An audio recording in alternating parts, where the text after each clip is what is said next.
اعوذ باللہ من الشیطان الرجیم بسم اللہ الرحمن الرحیم۔ ہم نون ساکن اور تنوین کے قاعدوں میں سے اظہار اور اخفا کی مثالیں کر رہے ہیں۔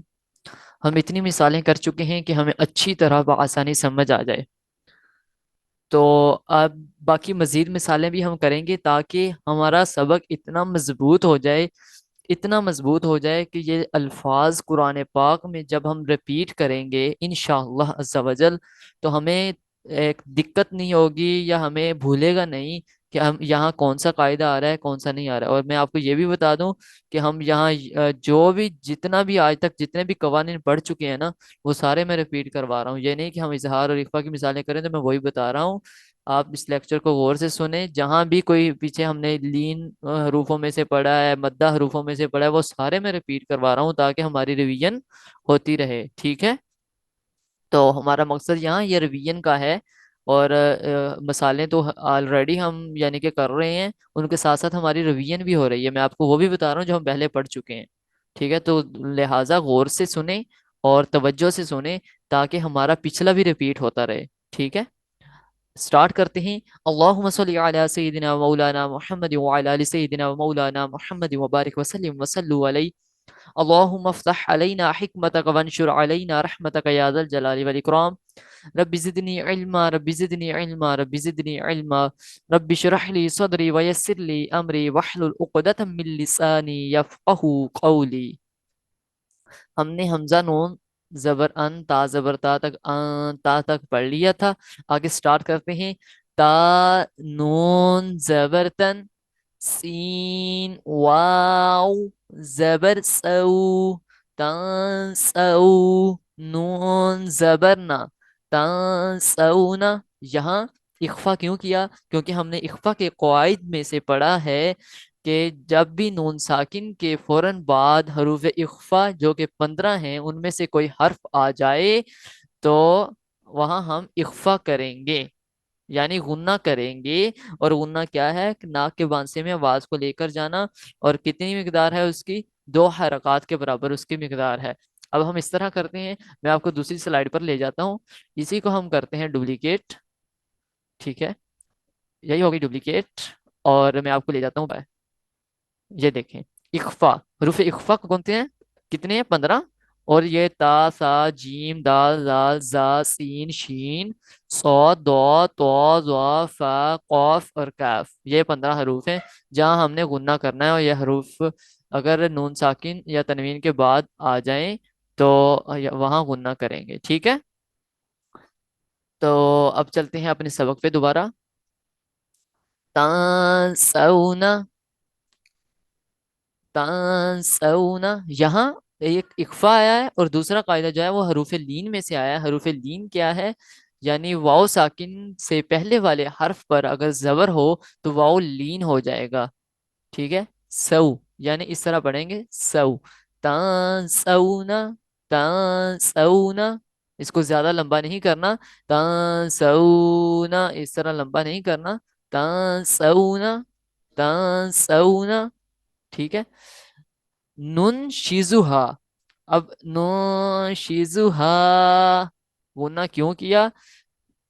اخفا کا قاعدہ لگ رہا ہے کہ نون ساکین یا تنوین کے فوراً بعد اگر حروف اخفا جو کہ 15 ہیں ان میں سے کوئی حرف آ جائے تو وہاں ہم غنہ کریں گے، اور اس کی مقدار کتنی ہوگی؟ 2 حرکات، یعنی 1 الف کے برابر اس کی مقدار ہوگی۔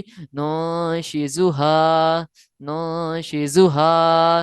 یہاں ایک اور قاعدہ آ رہا ہے، الف مدہ۔ الف مدہ کیا چیز ہے؟ کہ الف سے پہلے والے حرف پر اگر زبر آ جائے تو الف مدہ ہوگا، اس کی مقدار بھی 2 حرکات کے برابر ہے۔ ہا، نو شیزو ہا، اور 2 حرکات کیا ہیں؟ ایک حرکت ہے ہا، دوسری ہے ہا۔ جب دونوں کو ملا کے ایک کریں گے، 2 حرکات اکٹھی پڑھیں گے تو ہا اتنا لمبا ہوگا، ٹھیک ہے؟ نو شیزو ہا، نو شیزو ہا، ٹھیک ہے؟ اتنا لمبا ہوگا۔ اب اس کے بعد ہے یانسرونا، یہاں بھی